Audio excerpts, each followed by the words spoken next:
Vendredi 21 décembre, bonjour à toutes et à tous, ravi de vous retrouver pour cette nouvelle édition du journal. L'info près de chez vous, l'info dans la région.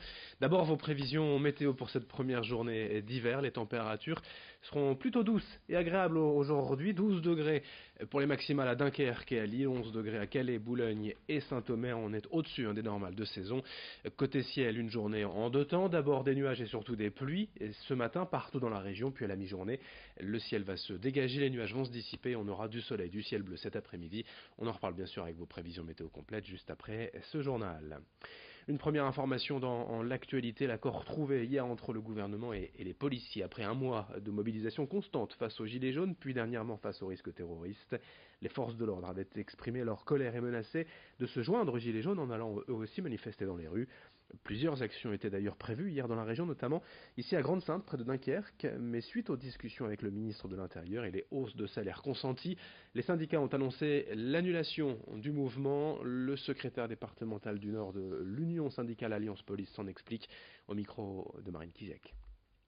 Il n'y a pas que le salaire, il y a également les conditions de travail où subissent les collègues. On peut remarquer qu'ils ont tenu une fatigue extrême avec tous les événements qui se sont passés au courant de l'année, notamment avec dernièrement les gilets jaunes, où il a fallu une présence policière et gendarme, des forces de sécurité sur le territoire accrue, et donc des décalages sans cesse, des suppressions de repos, et forcément ça a déréglé complètement la vie familiale autant professionnelle. On parle d'emploi aussi dans ce journal, d'un secteur aujourd'hui en pénurie, la maintenance de matériel industriel. 1500 à 3000 postes seraient à pourvoir actuellement en France, dont 360 dans la région. Pour en parler, nous avons rencontré Grégoire Bouffard, mécanicien apprenti chez Bergerac Monnoyeur et récent vainqueur des Olympiades des métiers. Grégoire est aujourd'hui en deuxième année de BTS, en alternance en entreprise. Il a remporté la médaille d'or face à 11 autres candidats. Mais cette compétition, c'est surtout une tribune pour promouvoir la filière, les métiers de technicien, de mécanicien de maintenance des matériels. Ce secteur pèse plus de 11 milliards d'euros, mais peine à recruter, je vous le disais, 1500 à 3000 postes en France, plus de 350 dans la région. Explication au micro de Margot Sey. C'est vrai que l'avantage des Olympiades, c'est que ça permet de donner une vitrine à ces métiers qui sont malheureusement trop méconnus. Je dirais qu'on a plus un manque d'image qu'une mauvaise image à proprement parler, puisque par définition, les techniciens vont intervenir pour des entreprises et pas du tout pour le grand public, contrairement aux mécaniciens auto par exemple. Et donc c'est un petit peu plus aveugle comme métier et on recherche en permanence, alors dans le domaine du matériel de construction et de manutention, mais dans l'ensemble des domaines de la maintenance des matériels, des techniciens, puisque on considère qu'on en forme à peu près, enfin il y en a 1000 qui sortent à peu près tous les ans, tout niveau de formation confondu, du CAP au Bac Pro et au BTS surtout, et c'est largement insuffisant par rapport aux besoins, puisque cette année on a fait une estimation qui est plus proche des 3000 que des 1000. Donc on a vraiment un manque et une pénurie qui est difficile à combler. Dans cette édition également, souvenez-vous, il y a quelques semaines, nous vous avions raconté l'histoire de Martin, jeune Lillois sans travail ni logement qui faisait la manche au faubourg de Béthune. Aujourd'hui, après une campagne de solidarité sur Internet, Martin a pu retrouver son appartement, éponger ses dettes et désormais il peut même héberger sa sœur et son copain. Il suit aujourd'hui une formation pour trouver du travail. Vincent Vieillard l'a retrouvé chez lui. Reportage. Bonjour. Bah voilà, c'est ici que j'habite. C'est chez lui, dans le bassin minier, que nous retrouvons Martin. Il a pu récupérer les clés de son appartement grâce à une cagnotte en ligne qui lui a permis de régler ses dettes avec son propriétaire après 2 mois passés à dormir dans la rue. Je l'ai contacté, je lui ai dit que j'avais l'argent pour la dette que j'avais à payer. Et donc voilà, on s'est donné rendez-vous Et du coup, il vous a rendu les clés. Ouais, il m'a rendu les clés. Ouais. Depuis le début du mois de novembre, Martin dort donc de nouveau au chaud. Et le premier réflexe qu'il a eu en récupérant son appartement, c'est de prendre Une bonne douche chaude, ouais. C'est sûr que quand on est au froid comme ça, et puis qu'au soir on a envie d'être au chaud, d'avoir une bonne douche, enfin être propre, être bien. Mais bon, ça on l'a pas toujours quoi. Bah, j'ai été faire quelques courses.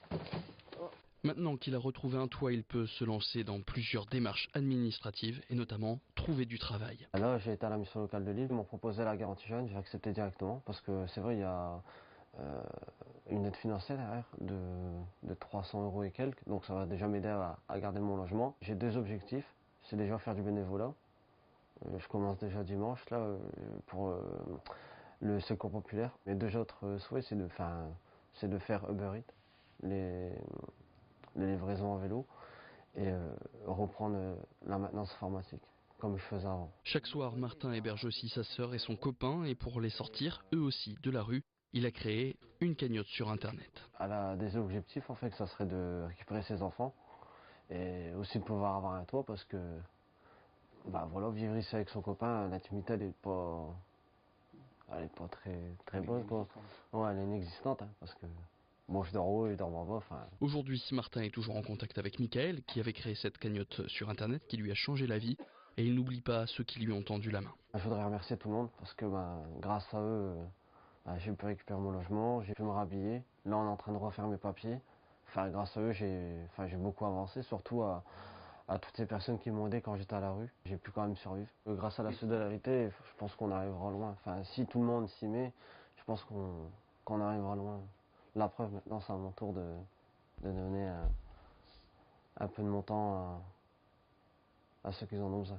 On termine avec l'actualité sport, l'agenda du week-end. D'abord en Ligue 1, le LOSC reçoit Toulouse demain soir à 21h au stade Pierre-Mauroy. L'objectif est bien évidemment de terminer l'année par une victoire, de garder la deuxième place au classement. En Ligue 2, Lens accueille Ajaccio demain à 15h au stade Félix Bollard, tandis que le match de Valenciennes au Havre a été reporté. En national, Dunkerque joue face à Chambly ce soir à 20h à domicile. Le match Boulogne-Bourg-Péronat a également été reporté. En basket, en JP Elite, le BCM Gravelines Dunkerque reçoit Pau-Lac-Orthez ce soir à 20h. Le SSM Le Portel joue à Nanterre demain soir. En Pro B, Lille se déplace à Évreux ce soir. En Ligue féminine, le SBVA joue à Bourges. Et puis en volleyball, le TLM affronte Chaumont demain soir. On a été complet sur l'actualité. Et ce vendredi 21 décembre, c'est la première journée de l'hiver, je vous le rappelle. Merci d'être en notre compagnie. Merci de votre fidélité à suivre vos prévisions météo, puis d'autres infos, d'autres images dès le prochain quart d'heure avec un nouveau journal. Très bonne journée à toutes et à tous.